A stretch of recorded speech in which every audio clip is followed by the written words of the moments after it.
बहुत बहुत स्वागत है आप सभी का आपके अपने YouTube channel Shukla study point में। मैं शिवम शुक्ला आप सभी दोस्तों का हार्दिक स्वागत करता हूं। दोस्तों, आज का वीडियो बहुत ही महत्वपूर्ण होने वाला है उन छात्र छात्राओं के लिए जिनका पेपर लगा हुआ है। और आपके पेपर अगर लगे हुए हैं तो आपके लिए बहुत ही महत्वपूर्ण होगा यह लेक्चर। खास करके आप लोगों की ज़्यादा डिमांड आ रही थी जियोग्राफी को लेकर के। और जल्द ही मैं पेपर 3 के जो 2 पोर्शन आपके बचे हुए हैं उनके करवा दूंगा।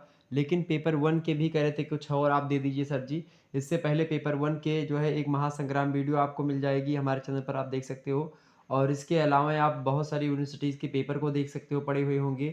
और इसके अलावा आप जो है मेरे प्यारे दोस्तों, अभी 2022 का मॉडल पेपर हमने दिया था, पेपर 1 का भी, पेपर 2 का भी और पेपर 3 का जो पोर्शन 1 है, यानी कि हमने जो पहला खंड है आपका साउथ वेस्ट एशिया शायद उसका दे दिया है। अब साउथ ईस्ट का और उसके बाद में आपका जो फार ईस्ट है, ये दोनों बचे हुए हैं। इनके मॉडल पेपर जल्द ही दे दूंगा। लेकिन आप पेपर 1 के लिए ज़्यादा रिक्वायरमेंट कर रहे थे, लगातार कमेंट्स और व्हाट्सएप पर लगभग ऐसे भर पड़े थे। बहुत ज़्यादा आपको लोगों की रिक्वायरमेंट हुई तो मैंने सोचा कि आपको दे दी जाए। हालाँकि समय मेरे पास बहुत ज़्यादा कम है, लेकिन फिर भी मैं कुछ भी करके आपको कुछ ना कुछ बताने का ही प्रयास करूँगा। इनमें हमने मॉडल पेपर के द्वारा मतलब कि बहुत सारे प्रश्नों को ऐसे रखे हैं इसमें से, जो कि आपकी परीक्षा में हूबहू देखने को मिलेंगे। ओके, तो आप लोग इन प्रश्नों को अवश्य एक बार तैयार कर लीजिएगा। हालाँकि जो कि मैं हो सकता है कि आपको बताते हुए चलूँ सारे के सारे, लेकिन फिर भी देखा जाएगा। जिस हिसाब से समय बचता है उस हिसाब से मैं कार्य करूँगा। तो फिर भी मैं आप लोगों के समक्ष सोचा कि आप लोगों को कुछ दे दिया जाए। तो एक प्रकार से शॉर्ट मॉडल पेपर होगा 2022 के लिए।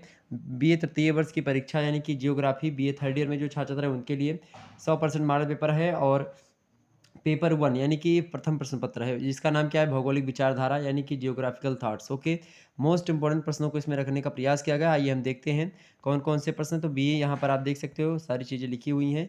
मॉडल पेपर 2022 का है। ओके, सभी प्रश्न करने अनिवार्य होंगे आपको खंड आ से। खंड आ के आप देखेंगे और आ के प्रश्नों को आपको 50 शब्दों में लिखना होगा, यानी कि अति लघुते टाइप के प्रश्न होंगे। एक प्रश्न के लिए आपको कितने नंबर मिलेंगे भाई? अगर प्रैक्टिकल होता है चूंकि इन सब में, तो प्रैक्टिकल के कारण से आपको क्या मिलेगा? प्रैक्टिकल चूंकि होता है इसीलिए आपको इसमें जो है 1.5 नंबर का ही पेपर है जो है ये प्रश्न होंगे। बाकी अगर प्रैक्टिकल नहीं होता तो 2 नंबर का ये प्रश्न होता। ओके, लेकिन फिर भी हम यहाँ पर थोड़ा सा जानने का प्रयास करेंगे। आइए देखते हैं कौन कौन से प्रश्न आपकी परीक्षा की दृष्टि से इंपॉर्टेंट है। इनको एक बार आप जरूर पढ़ लीजिएगा। अगर आपको आपके पास समय बचेगा तो आप एक बार जरूर इस प्रश्न को पढ़ लीजिएगा। ओके, देखिए पहला प्रश्न आपके समक्ष है कि भूगोल का अर्थ बताइए। एक बार जितने भी लोग देख रहे हो सभी लोग वीडियो को लाइक कर दीजिएगा। चैनल पर पहली बार आए हो तो सब्सक्राइब करके ही जाइएगा, क्योंकि इसी प्रकार से मैं वीडियो लगातार देता रहता हूँ। बेल आइकन प्रेस करिएगा ताकि आपको नोटिफिकेशन टाइम टू टाइम मिलती रहे। ओके, तो भूगोल का अर्थ बताइए। पहला प्रश्न क्या है, भूगोल का अर्थ बताइए। आप परिभाषा आपसे पूछ सकता है। तो एक बार जो मेरा पुराना वाला मॉडल पेपर है 1 घंटे लगभग 30 मिनट के आसपास का है, उसको एक बार आप अवश्य देख लीजिएगा। उसमें हमने प्रश्न के उत्तर को भी विस्तार से आपको बताने का प्रयास किया है, तो उसको देख लीजिएगा। हालांकि यहाँ पर अगर भूगोल के अर्थ की बात की जाए तो भूगोल जो है ये अंग्रेजी भाषा के जियोग्राफी शब्द से बना हुआ है। जियोग्राफी का हिंदी रूपांतरण है। हालांकि इसका मतलब जियोग्राफी की अगर बात की तो जियोग्राफी जो है वो 2 शब्दों से मिलकर के बना। पहला है जियो और दूसरा है ग्राफो। ओके, तो जियो माने क्या होता है? जियो माने होता है मेरे प्यारे दोस्तों, जियो माने क्या होता है? पृथ्वी यानी अर्थ। ओके, और ग्राफो माने या ग्राफिया माने क्या होता है? वर्णन करना। ओके, तो आपका मतलब क्या है? यानी कि पृथ्वी का वर्णन करना ही क्या कहलाता है? जियोग्राफी कहलाता है। ये इसका तो अर्थ हुआ। लेकिन अगर एक और अर्थ की बात की, यानी कि अगर संस्कृत भाषा के अर्थ की अगर बात करें हम, तो भूगोल जो शब्द है ये 2 शब्दों से मिलकर के आप देखें, भू प्लस गोल। तो भू और प्लस गोल संस्कृत के उद्धृति के हिसाब से अगर हम देखें तो भू प्लस गोल 2 शब्द से मिलकर भू माने भूमि, गोल माने गोल, या तो यानी गोलाकार जो पृथ्वी है उसी का अध्ययन करना ही भूगोल कहलाता है। तो इस प्रकार से भूगोल के अर्थ को यहाँ पर आप लिख सकते हो, कोई दिक्कत नहीं। वैसे भूगोल की परिभाषा की बात की जाए तो भूगोल की परिभाषा जो है कैसी क्या है कि भूगोल जो है पृथ्वी तल और उसके निवासियों का क्या होता है? विज्ञान होता है। यानी कि geography is the science of the surface of the earth and it's inhabitants. Okay, ये समझ लीजिए। अगर मोक हाउस के अनुसार बात की जाए परिभाषा की जियोग्राफी की, तो मोक हाउस महोदय कहते हैं कि भूगोल जो है पृथ्वी तल का क्षेत्रीय भिन्नता के साथ साथ मानव निवास के रूप में भी अध्ययन करता है। इसी प्रकार से अन्य विद्वानों ने परिभाषाएं दी हैं और हम समझते रहेंगे आगे चल करके। और भूगोल की कई शाखाएं और उपशाखाएं। से भूगोल की शाखाओं की बात करें 2 शाखाएं मुख्य रूप से, एक तो मानव भूगोल और एक आपका जो है भौतिक भूगोल। तो भौतिक भूगोल में आप देखेंगे जैसे भूगणित हो गया, भूभौतिकी हो गया, खगोलीय भूगोल हो गया, कार्टोग्राफी हो गया, भू आकृति विज्ञान हो गया, जलवायु विज्ञान हो गया, आपका समुद्र विज्ञान हो गया, जल विज्ञान हो गया, हिमनद भूगोल हो गया, और इसी प्रकार से जैव भूगोल, वनस्पति भूगोल, जंतु भूगोल, ये सब हो गए। इसके अलावा मृदा भूगोल, स्वास्थ्य भूगोल, मिस्र भौतिक भूगोल, पारिस्थितिकी, पर्यावरण, ये सब क्या है? ये सब भौतिक भूगोल के अंतर्गत आते हैं। और भौतिक भूगोल में जो आते हैं वो पूर्ण रूप से वैज्ञानिक जो है हो जाते हैं। मानव भूगोल की बात की तो मानव भूगोल में आप देखेंगे रीजनल जियोग्राफी हो गया, इसके अलावा रीजनल के अलावा आप देखेंगे सेटलमेंट जियोग्राफी। सेटलमेंट जियोग्राफी में आप देखेंगे यानी कि ग्रामीण भूगोल और नगरीय भूगोल को। इसके अलावा जनसंख्या भूगोल आप देखेंगे, सांस्कृतिक भूगोल, ऐतिहासिक भूगोल भी मानव भूगोल में ही रहता है, राजनीतिक भूगोल, सैन्य भूगोल और इसके अलावा जो है सामाजिक भूगोल, आर्थिक भूगोल, संसाधन भूगोल, कृषि भूगोल, ये सब आप देखेंगे, औद्योगिक भूगोल, वाणिज्य भूगोल, यातायात एवं परिवहन भूगोल। तो ये सब कहीं न कहीं पे आप मानव भूगोल के अंतर्गत पढ़ते हो। तो ये सब शाखाएँ और उपशाखाएँ हैं भूगोल की, जिसको हम लोग जो है पढ़ते रहते हैं। ओके, तो इस प्रकार से यहाँ पर ये प्रश्न तो आपका कंप्लीट हुआ। हालाँकि यहाँ पर केवल अर्थ बताना था, तो अर्थ आप बता देते। अगर आपसे विषय क्षेत्र पूछा जाए तो जो भी मैंने बताया बता देते। अगर परिभाषा आपसे पूछी जाए तो मैंने परिभाषा मॉक हाउस की बताई, वो बता देते। ओके, आगे बढ़ते हैं अगला प्रश्न। अगला प्रश्न आपसे पूछा गया कि भूगोल एवं समाजशास्त्र में संबंध बताइए। भूगोल एवं समाजशास्त्र में संबंध बताइए, फटाफट से बताने का प्रयास करेंगे। तो भूगोल की बात की जाए तो धरातल के विभिन्न क्षेत्रों एवं प्रदेशों में मानव किस प्रकार निवास करता है, विभिन्न प्रदेशों के बदलते पर्यावरण के साथ उसकी जीवन प्रणाली में किस प्रकार से परिवर्तन होता है, इन सभी विभिन्न क्षेत्रों मानव के सामाजिक संगठन हुआ, पारिवारिक व्यवस्था हुई, श्रम विभाजन हुआ, लोक नीति क्या है, रीति रिवाज कैसे हैं, सामाजिक प्रथाएँ हैं, इन सभी का अध्ययन जहाँ पर मानव भूगोल के तहत हम करते हैं, वहीं पर हम समाजशास्त्र में भी इसको पढ़ते हैं। आप देखेंगे मानव भूगोल जब हम पढ़ते हैं तो उसमें जनजातियों के बारे में पढ़ते हैं और आवासीय भूगोल के बारे में पढ़ते हैं। और जब हम आवासीय भूगोल के बारे में पढ़ते हैं तो उसमें हम देखते हैं कि कौन ग्रामीण जनसंख्या कैसे निवास करती है, क्या-क्या और शहरी जनसंख्या किस प्रकार से निवास करती है। तो वहीं पर उसकी रीति रिवाज, उसकी विशेषताएँ, सामुदायिक भाव, इन सभी के बारे में चर्चा करने का प्रयास रहता है। तो कहीं न कहीं पे बात की जाए मानव और समाज मतलब भूगोल की और समाजशास्त्र की, तो जो भूगोल का जो मानव भूगोल है यानी मानवीय जो पक्ष है वो और समाजशास्त्र कहीं न कहीं पे एक दूसरे से बड़े घनिष्ठ संबंध रखते हैं और दोनों विषयों के अंतर्गत विभिन्न प्रदेशों की सामाजिक एवं आर्थिक व्यवस्थाओं तथा संस्कृतियों का अध्ययन किया जाता है। और इस प्रकार भूगोल और समाजशास्त्र क्या है, परस्पर एक दूसरे से संबंधित है। ये बात भी ध्यान रखेंगे। ओके, तो इतनी बात क्लियर हो गई आपकी।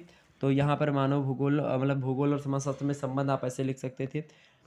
आगे समझते हैं अगला प्रश्न आपके समक्ष है द्वैतवाद। द्वैतवाद क्या है, बड़ा फेमस ये है यानी कि जो है डुअलिज्म। तो द्वैतवाद जो है आप देखेंगे, जैसे द्वैतवाद विचारधारा जो है यूरोप में पुनर्जागरण के जब पुनर्जागरण हो जाता है उसके बाद में आप देखेंगे भूगोल में द्वैतवाद दिखाई पड़ता है।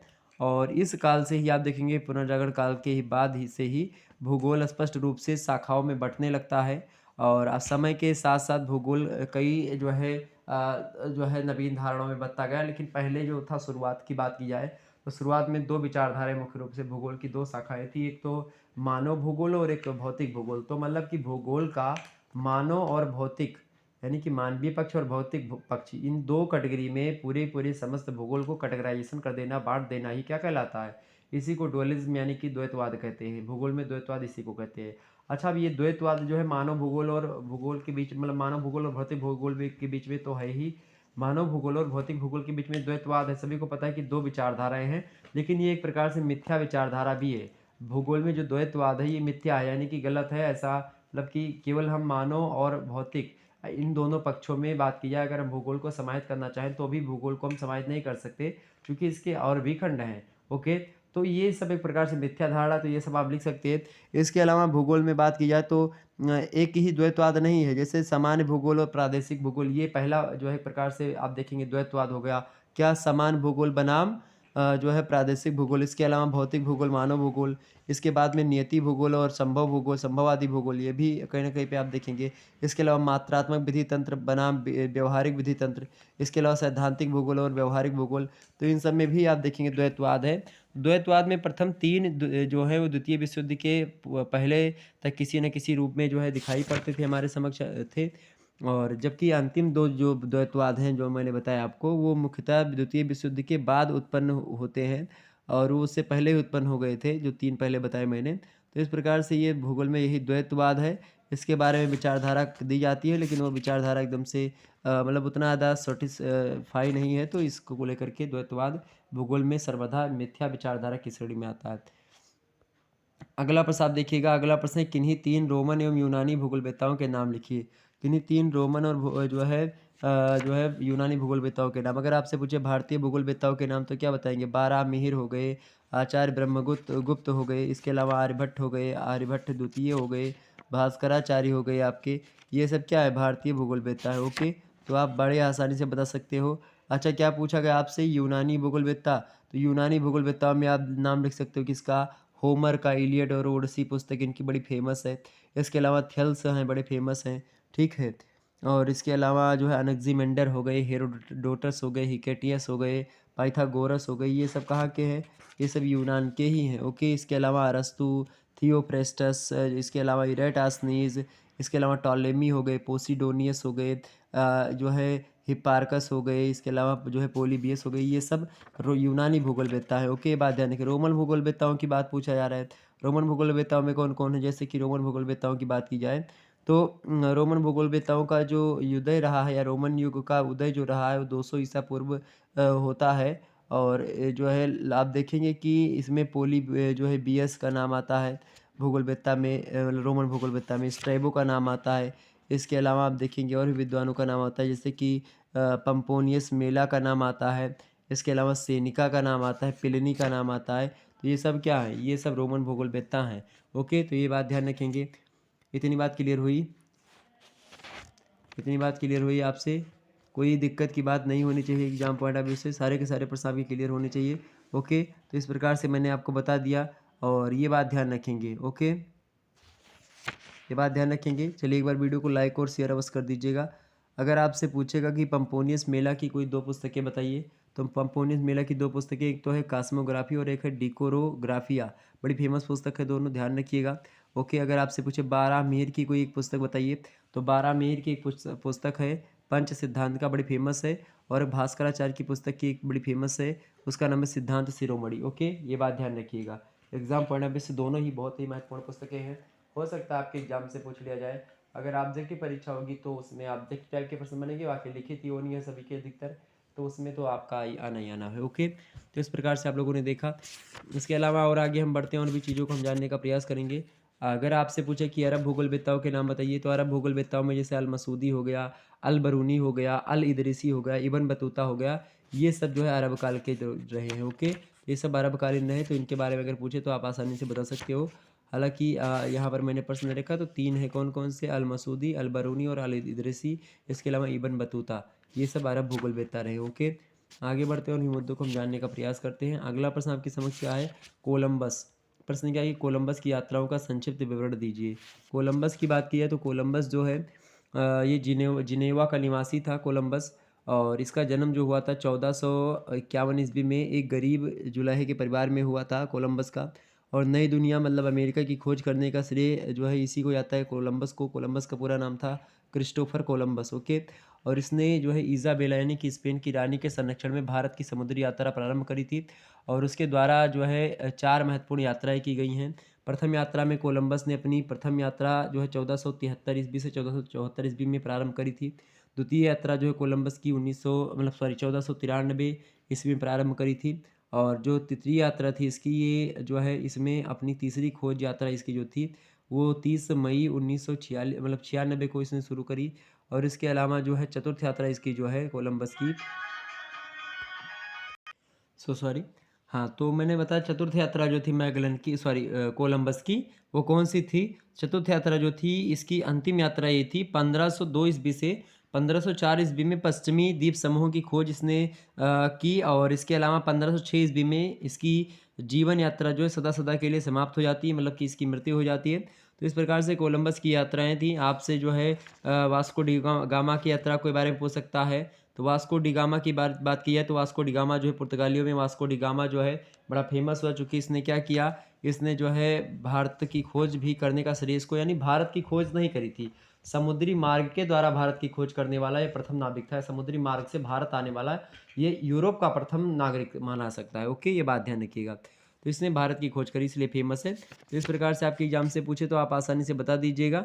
आपसे ये एग्जाम से बन सकता है कि किन्हीं तीन प्रसिद्ध यात्रियों के नाम बताइए और उनकी खोजों के नाम बताइए, मतलब कि जो उन्होंने खोज करी। तो पहला तो है भाई जो है क्रिस्टोफर कोलंबस, जिसने नई दुनिया यानी अमेरिका की खोज करी। दूसरा है वास्को डिगामा। वास्को डिगामा ने केप वर्ड द्वीप की खोज करी, उत्तमासा अंतरीप की खोज करी, मोम्बासा यूरोप की भी खोज करी। यूरोप से भारत तक का जो समुद्री मार्ग है, ये मोम्बासा यूरोप से जो है भारत तक के समुद्री मार्ग की खोज करी है, किसने करी है, तो ये वास्को डी गामा ने करी। ओके, अब आप लोग बहुत सारे लोग कहते थे कि भारत की खोज वास्को डी गामा ने करी।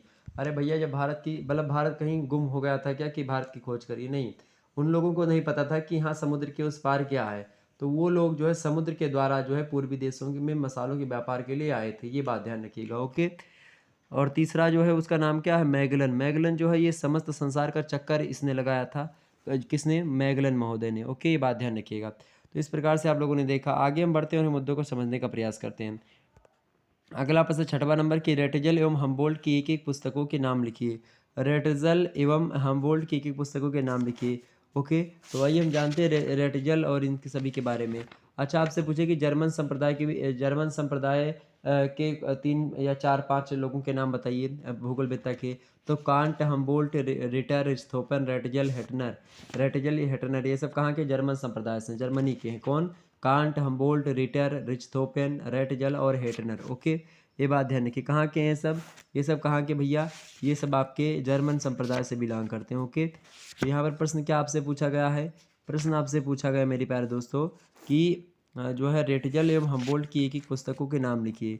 तो रेटजल और हमबोल्ट की एक एक पुस्तकों के नाम बताइए। अगर हम तो रेटजल और हमबोल्ट जो हैं यानी जो है रेटजल और हमबोल्ट, इनकी एक एक पुस्तकों के नाम पूछ रहा है ना। तो रेटजल की पुस्तक तो आप सभी को पता होगी, एंथ्रोपोजोग्राफी और राजनीतिक भूगोल, ये 2 पुस्तकें इनकी बड़ी फेमस हैं। और ये 19वीं शताब्दी के जर्मन भूगोलवेत्ता रहे हैं रेटजल। ओके, इस और ये भी रहे हैं जो है हमबोल्ट, कार्ल रिटर, ये सब भी रहे हैं। और तो हमबोल्ट की पुस्तक एक है बड़ी फेमस, कॉसमॉस, बड़ी फेमस है। और कार्ल रिटर की एक पुस्तक है अर्धकुंडे। ओके, तो ये सब फेमस पुस्तकें एग्जाम से पूछी जा सकती हैं। अगर आपसे पूछे कि हेटनर की किन्हीं 2 पुस्तकों के नाम बताइए, तो हेटनर भी एक जर्मन भूगोलवेत्ता थे, 20वीं शताब्दी के रहे हैं ये। और तो इनकी पुस्तकों के नाम, अगर पहली पुस्तक है भूगोल का विधि तंत्र, 1927 में प्रकाशन होता है उसका। और दूसरी है तुलनात्मक प्रादेशिक भूगोल, जो कि 1933 से 1935 ईस्वी का प्रकाशन वर्ष माना जाता है। तो ये 2 पुस्तकें हैं इसकी, किसकी? हेटनर की, फेमस हैं, एग्जाम्स में आ सकता है प्रश्न। तो भाई ध्यान रखिएगा, बाकी एक से दो बार वीडियो देख लीजिएगा, कुछ ध्यान में रहेगा बातें तो उतना लिख देंगे तो हो जाएगा, परेशान होने की आवश्यकता नहीं है। एग्जाम में कॉपी जो होती है एकदम विधिवत रूप से देख देख करके हो सकता है ना भी चेक करें, तो आपको जो भी पता होगा, आप पुस्तकों के नाम अगर लिखेंगे तो ये थोड़ा सा ये रखिए, कोटेशन वगैरह जब लिखे तो सही लिखें। बाकी अगर चीज़ें आप अपने हिसाब से लिख दे रहे हैं इधर उधर बना करके तो कोई दिक्कत नहीं होगी, आप पास हो जाओगे, अच्छे नंबर आपको आ जाएंगे। ओके, ये बात ध्यान रखिएगा। आगे बढ़ा जाए और भी मुद्दों को हम समझने का प्रयास करते हैं। अगला प्रश्न है कि इन्हीं 3 फ्रांसीसी भूगोलवेत्ताओं के नाम बताइए। इन्हीं 3 फ्रांसीसी भूगोलवेत्ताओं के नाम बताइए, फटाफट से बताने का प्रयास करेंगे भाई। फ्रांसीसी भूगोलवेत्ताओं के नाम, किन्हीं 3 फ्रांसीसी भूगोलवेत्ताओं के नाम आपसे पूछ रहा है। तो भाई फ्रांसीसी भूगोलवेत्ताओं के नाम कौन कौन से हो गए? ब्लास हो गया, यानी बिडाल डिला ब्लास हो गया, ब्रून्स हो गया, ये सब जो है कौन है? ये सब फ्रांस के ही भूगोलवेत्ता हैं। कहाँ के हैं भाई? फ्रांस के ही भूगोलवेत्ता हैं। और ये 20वीं शताब्दी के भूगोलवेत्ता है। कौन? बिडाल डिला ब्लास हो गए, जीन्स ब्रून्स हो गए, डिमांजिया हो गए, ये सब। ओके, तो आप लिख दीजिएगा किन 3 भूगोलवेत्ताओं के नाम, कोई दिक्कत की बात नहीं होनी चाहिए। आगे बढ़ते हैं, उन मुद्दों को हम समझने का प्रयास करते हैं। आगे देखिएगा, अगला प्रश्न अगर आपसे पूछे अच्छा कि जो है जो रूसी भूगोलवेत्ता है उनके बारे में बताइए, रूसी भूगोलवेत्ताओं के नाम बताइए। रूसी भूगोलवेत्ताओं में जैसे कि निकोलाई बारानस्की हो गए। इसके अलावा आप देखेंगे रूसी भूगोलवेत्ताओं में जो है लोमोनोसोव, यानी कि मिखाइल लोमोनोसोव, ये हो गए। इसके अलावा जो है बारानस्की और जो है डोकुचायेव, ये सब जो हो गए। और या गेरासिमोव, ये सब जो है रूसी भूगोलवेत्ताओं की श्रेणी में आते हैं। तो आपसे पूछेंगे कि रूसी भूगोलवेत्ताओं के नाम, तो लोमोनोसेव और जो है डोकुचावेव, और इसके अलावा आप देखेंगे आईपी गोरासिमोव, ये सब हो गए। ओके, तो ये तीनों चीज़ क्लियर होगी आपसे, तो एग्जाम से अगर पूछे तो आप आसानी से बता दीजिएगा। आगे बढ़ते हैं और इन मुद्दों को हम समझने का प्रयास करते हैं। अगला प्रश्न क्या पूछा गया आपसे? अगला प्रश्न देखिएगा सभी लोग भाई। अगला प्रश्न क्या है कि डेविस की 5 महत्वपूर्ण रचनाओं के नाम लिखिए। डेविस का पूरा नाम क्या है? William Morris Davis. इनका जन्म 1850 में हुआ, मृत्यु 1934 में होती है। ओके, बात ध्यान रखेंगे। कौन है डेविस? डेविस जो है ये अमेरिकन संप्रदाय के विचारधारा से बिलोंग करते हैं। डेविस हो गए, सैम्पल हो गई, हंटिंगटन हो गए, कार्ल सावर हो गए, सब अमेरिकन भूगोलवेत्ता हैं। ओके, ये बात ध्यान रखेंगे। डेविस की अगर रचनाओं की बात की जाए तो इनकी कई रचनाएं बड़ी फेमस हैं। जैसे पहली हो गई आपकी प्रारंभिक मौसम विज्ञान, पूछा क्या गया है महत्वपूर्ण रचनाएं। पहली हो गई भाई, लिख लीजिएगा, पहली है प्रारंभिक मौसम विज्ञान, 1894 के आसपास प्रकाशन में आई। इसके अलावा जो है भौतिक भूगोल 1898 में ही। प्रारंभिक मौसम विज्ञान 1894 में, दूसरा जो है भौतिक भूगोल 1898, इसके अलावा तीसरा भौतिक लेख जो है 1909 ईस्वी में प्रकाशन होता है। चौथा जो इनका रहा रचना वो कौन सी है? स्थल रूपों का व्याख्यात्मक क्या है भाई?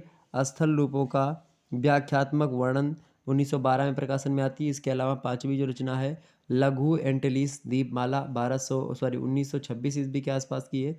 और छठवीं इनकी रचनाओं लिख लीजिएगा प्रवाल भित्ति की समस्याएं 1928। डेविस की विलक्षण उपलब्धियों के कारण ही अमेरिकी विद्वानों ने उन्हें स्थलाकृति विज्ञान का पिता भी कहा है। तो आपसे एग्जाम से पूछेगा, मतलब पूछेगा नहीं, लेकिन अगर आपको लिखना होगा तो आप अपनी कॉपी में मेंशन कर सकते हो कि डेविस के बारे में। डेविस का पूरा नाम क्या है? William Morris Davis. ओके, ये बात ध्यान रखेंगे। तो डेविस जो है इनको क्या कहा जाता है? स्थलाकृति विज्ञान का पिता कहा जाता है। ओके, आगे बढ़ते हैं और इन मुद्दों को हम समझने का प्रयास करते हैं। ओके, चले भाई फटाफट से एक बार वीडियो को लाइक और शेयर अवश्य कर दीजिएगा, एग्जाम पॉइंट ऑफ व्यू से बहुत ही महत्वपूर्ण है। ओके, चलिए अगला प्रश्न आपसे क्या पूछा गया है कि मैकेंडर ने किस प्रदेश को पुरानी दुनिया की संज्ञा दी है? तो मैकेंडर जो थे वो कौन है भाई? मैकेंडर ये ब्रिटिश संप्रदाय के भूगोलवेत्ता है। मैकेंडर हो गए। हृदय स्थल का सिद्धांत इनका बड़ा फेमस है मैकेंडर का। ओके, एग्जाम से आ सकता है हृदय स्थल का सिद्धांत आएगा। तो आप दूसरा जो मेरा मॉडल पेपर है उसमें देख लीजिएगा। तो प्लीज़ दूसरा मॉडल पेपर एक बार आप ज़रूर देखिएगा, क्योंकि इस वीडियो के माध्यम से इस वीडियो में पूरा का पूरा मैंने नहीं बताया, वो वीडियो अवश्य आपको देखना पड़ेगा। वो वीडियो बिना उसके आप अधूरे हैं, ये बात ध्यान रखिएगा। तो ये बात उसको आप जरूर देख लो। मैकेंडर की बात की तो मैकेंडर जो है ये पुरानी दुनिया किसको मानते हैं? यूरोप, अब एशिया और अफ्रीका को ये पुरानी दुनिया मानते हैं। कौन? मैकेंडर जो है। कौन है ये मैकेंडर? ब्रिटिश संप्रदाय की विचारधारा से हैं। ओके, ये बात ध्यान रखिए। हर्बर्टसन जो हो गए ये भी वही के हैं। ओके, तो ये सब ध्यान रखिएगा एग्जाम में। तो क्लियर होगा इतनी बातें। आगे बढ़ते हैं। हर्बर्टसन की पुस्तकों के नाम एक आध दो की बात बता दें आपको तो मानव तथा उसके कार्य, मानव भूगोल का परिचय 1899 इनकी फेमस पुस्तकें हैं। Okay, exam point of view से आ सकती हैं आपकी परीक्षा में। आपसे अगर पूछे कि हर्बर्टसन जो हैं इनकी प्रमुख कृतियों और संकल्पनाओं का उल्लेख कीजिए, इनके नाम बताइए, तो इनकी पहली जो रचना है फेमस है, मतलब पहली रचना नहीं, मतलब कि मेरे हिसाब से पहली, मानव तथा उसके कार्य, मानव भूगोल का परिचय, ये इनकी 1899 प्रकाशन में आती है पहली रचना। दूसरी है जो 1907 में आती है सीनियर ज्योग्राफी। तो ये सब फेमस रचनाएं हैं। ओके, ये बात ध्यान रखिएगा। और भी संकल्पनाओं में इन्होंने इनको खास करके संकल्पनाओं जो है संकल्पनाओं में ख्याति मिली है। और ये ऐसे प्रथम भूगोलवेत्ता थे जिन्होंने विश्व स्तर पर प्रादेशिकरण का प्रयास किया था। ओके, तो ये सब चीज़ें आपकी क्लियर हो गई। आगे बढ़ते हैं और इन मुद्दों को हम समझने का प्रयास करते हैं। कुमारी सैंपुल यानी कुमारी एलन चर्चिल सैंपुल, ये जो है अमेरिकी भूगोलवेत्ता हैं एलन चर्चिल सैंपुल। ओके, कुमारी। तो ये तीन प्रमुख ग्रंथों के इनके नाम, और तीन ही ग्रंथ इनके बड़े फेमस हैं। पहला ग्रंथ कौन सा है भाई? इनका पहला ग्रंथ जो है इनकी है अमेरिकी इतिहास अपनी भौगोलिक दशाओं में। तो अमेरिकी इतिहास अपनी भौगोलिक दशा में पहला ग्रंथ। दूसरा ग्रंथ कौन सा है इनका? दूसरा ग्रंथ है भौगोलिक वातावरण के प्रभाव। और तीसरा ग्रंथ कौन सा है? भूमध्य सागरीय प्रदेश का भूगोल। क्या है? भूमध्य सागरीय प्रदेश का भूगोल। ओके, ये बात ध्यान रखेंगे। ये सब अमेरिकी भूगोलवेत्ताओं के नाम पूछेगा, क्या बताएंगे? सैंपुल और हंटिंगटन, कार्ल ओसावर, ये सब। ओके, कार्ल ओसावर की भी कई पुस्तकें हैं, जैसे कि मिसूरी जो है से ओजार्क उच्चवर्ती क्षेत्रों का भूगोल लिखा इन्होंने। इसके अलावा भूदृश्य की आकृति भी लिखी। इसके अलावा जो है उत्तरी पश्चिमी मैक्सिको की आदिम जनसंख्या पर इन्होंने लेख लिखा। इसके अलावा सांस्कृतिक भूगोल भी इनकी एक रचना है। 16वीं शताब्दी में नई स्पेन के कोलिमा, ये भी इनकी रचना है। कृषि के उद्गम प्रदेश एवं प्रकीर्णन, ये भी इनकी रचना है। स्थल और जीवन, ये भी इन्हीं की रचना है। तो ये सब फेमस रचनाएं हैं, एग्जाम में आ सकती हैं। तो इस प्रकार से आप लोगों ने यहाँ पर 10 अति लघु उत्तरीय प्रश्नों को देखा। तो इसके बाद में भी भाई अब हम चलेंगे और मिलेंगे नेक्स्ट वीडियो में। फिर भी आप लोग लघु उत्तरीय प्रश्नों को देख लीजिएगा। इन प्रश्नों के उत्तर आपको दूसरा जो मेरा मॉडल पेपर है उसमें देख लीजिएगा। उसमें बहुत सारे प्रश्न बताए गए हैं, तो उसमें से वो प्रश्न आ सकते हैं। हालांकि इन प्रश्नों को आप देख लीजिए एक बार। सभी प्रश्न करने अनिवार्य हैं। खंडवा के 200 शब्दों में आपको प्रश्नों के उत्तर लिखने हैं। देखिए दूसरा प्रश्न क्या है कि स्पष्ट कीजिए कि भूगोल एक जो है अंतर वैज्ञानिक विज्ञान है। मोस्ट इंपॉर्टेंट प्रश्न है।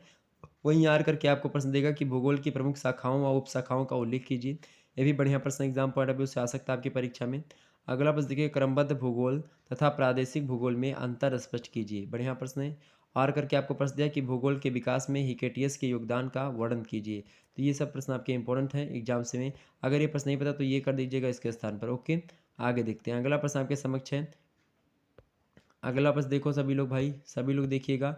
एक बार वीडियो को लाइक और शेयर कर दीजिएगा। अगला प्रश्न है, रिटर की भौगोलिक विचारधारा में प्रमुख तथ्यों का, मतलब कि प्रमुख तथ्यों को बताइए। कार्ल रिटर की भौगोलिक विचारधारा में प्रमुख तथ्यों को बताइए। या दूसरा प्रश्न आपको दिया और करके भूगोल के विकास में कांट के योगदान को स्पष्ट कीजिए। तो दोनों प्रश्न इंपॉर्टेंट है, आप पढ़ लीजिएगा इनको, आपके एग्जाम से छप सकते हैं। अगला प्रश्न आपके समक्ष है, फ्रांस की प्रादेशिक भूगोल के विकास की संक्षिप्त समीक्षा कीजिए। या दूसरा प्रश्न आपको दिया और करके कि सोवियत संघ में भौगोलिक ज्ञान के विकास का वर्णन कीजिए। मोस्ट इंपॉर्टेंट प्रश्न है। वहीं अगला प्रश्न आपके एग्जाम से आ सकता है कि हंटिंगटन की भौगोलिक विचारधारा का वर्णन कीजिए। और करके आपको दिया है कि मैकेंडर के हृदय स्थल का सिद्धांत जो है इसका वर्णन कीजिए। मोस्ट इंपॉर्टेंट है, परीक्षा में आएगा तो ये तय कर लीजिएगा। ओके, आगे देखते हैं हम दीर्घ उत्तर टाइप के जो प्रश्न आएंगे। केवल 2 प्रश्न करने होंगे, यहाँ से 5 प्रश्न दिए होंगे। खंड 7 से 500 शब्दों में आपको लिखना है। हो सकता है आपकी यूनिवर्सिटी में इधर उधर पूछा सके, लेकिन फिर भी आप अपनी यूनिवर्सिटी में जो मॉडल पेपर दिया है उसके हिसाब, मतलब कि जो क्वेश्चन पेपर दिया होगा उस क्वेश्चन पेपर में क्या करने को बोला गया है उसके हिसाब से आप करिएगा तो ज़्यादा बेटर रहेगा। ओके, अपने हिसाब से कुछ मत करिएगा, अपने हिसाब से ना करें। वो जो पेपर में कह रहा है कि कितने प्रश्न करने हैं, कितने के उत्तर कितने शब्दों में देने हैं, ये सब आप वहीं पर देख लीजिएगा। ओके, ये बात ध्यान रखेंगे। तो चलिए देखते हैं, पहला प्रश्न है कि भूगोल की प्रकृति एवं विषय क्षेत्र के संबंध में विस्तृत वर्णन कीजिए। पहला प्रश्न है आपके लिए, बढ़िया प्रश्न है, इसको जरूर पढ़ लीजिएगा। अगला प्रश्न है, प्राचीन भारत के प्रमुख विद्वानों का भूगोल में क्या योगदान है, स्पष्ट कीजिए। ये भी प्रश्न आएगा। ओके, ये बात ध्यान रखेंगे। अगला प्रश्न है, पुनर्जागरण में भूगोल के विकास की व्याख्या कीजिए। ये भी प्रश्न आपका आ सकता है, इंपॉर्टेंट है। वहीं अगला प्रश्न है, भूगोल के वैज्ञानिक विकास में अरब भूगोलवेत्ताओं के योगदान का मूल्यांकन कीजिए। पढ़ लीजिएगा एक बार इसको भी। अगला प्रश्न है, भूगोल के विषय में विडाल लीला ब्लास के योगदान का मूल्यांकन कीजिए। तो इस प्रकार से सारे के सारे प्रश्न बहुत ही ज़्यादा महत्वपूर्ण है और आपकी परीक्षा में इसी प्रकार से मॉडल पेपर के तरीके से प्रश्न आएंगे। तो आप लोग एक बार जरूर जो है मेरे द्वारा बताया गया जो मॉडल पेपर है अगला वाला, ये दूसरा वाला जो मॉडल पेपर है उसको एक बार जरूर देख लीजिएगा। इंपॉर्टेंट है आपकी परीक्षा की दृष्टि से। ओके, ये बात क्यों इंपॉर्टेंट है आपको पता है? क्यों इंपॉर्टेंट है? क्योंकि उसमें मैंने पूरे के पूरे पेपर के उत्तर को बताने का प्रयास किया है। ओके, क्या बताया है? पूरे के पूरे पेपर के उत्तर को बताने का प्रयास किया है। तो एक बार आप उसको ज़रूर देखिएगा। ओके, ये बात ध्यान रखेंगे, तो आप उसको ज़रूर देखिएगा। ओके, मिलते हैं फिर नेक्स्ट वीडियो में, तब तक के लिए जय हिंद जय भारत। आप सभी का बहुत बहुत धन्यवाद हमारे साथ जुड़ने के लिए। इसी प्रकार से अपना प्यार दुला बना रखिएगा। आज बहुत ज़्यादा एनर्जी मेरे पास कम है और आपको पता ही होगा, मैंने शुरुआत में ही बोल दिया था कि थोड़ा सा आज जो है टाइम बहुत ज़्यादा कम था, तबीयत भी मेरी थोड़ी डाउन है इस समय और गर्मी बहुत ज़्यादा है तो ज़्यादा दिक्कत हो रही पढ़ाने में भी। और बोलना एक प्रकार से बोला ही नहीं जा रहा मुझसे, आज ये समझो कि आज बोला ही नहीं जा रहा, लेकिन फिर भी आपके पेपर लगे हुए हैं, मैंने पुराना दे दिया, सारे सब्जेक्ट के दिए हैं। बस इकोनॉमिक्स का जो है पेपर 2 और 3, मतलब कि 2 तो हो गया, पेपर 1 और 2 मैंने दिया है मॉडल पेपर, आप देख सकते हो। पेपर 3 का जो दो, मतलब कि 2 पोर्शन है तो दोनों का भी नहीं दिया है, जल्दी दे दूंगा। तो हो सकता है अभी मैं दे दूँ, आज ही दे दूँ, अभी आज ही दे दूँ, हो सकता है। तो आप लोग परेशान मत होइएगा। जैसे कि ये वाला यानी कि अर्थशास्त्र का जो पेपर 3 का 1 पोर्शन है क्वांटिटेटिव मेथड, ये मैं हो सकता है आज ही बता दूँ, तो उसके लिए आप देख लीजिएगा। ओके, चलिए फिर मिलते हैं नेक्स्ट वीडियो में, तब तक के लिए जय हिंद जय भारत। आप सभी का बहुत बहुत धन्यवाद हमारे साथ जुड़ने के लिए, धन्यवाद।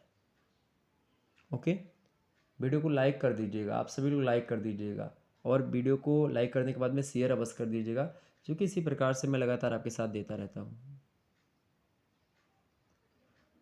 चलिए भाई, तो क्वांटिटी मेथड देख लीजिएगा अभी थोड़ी देर में।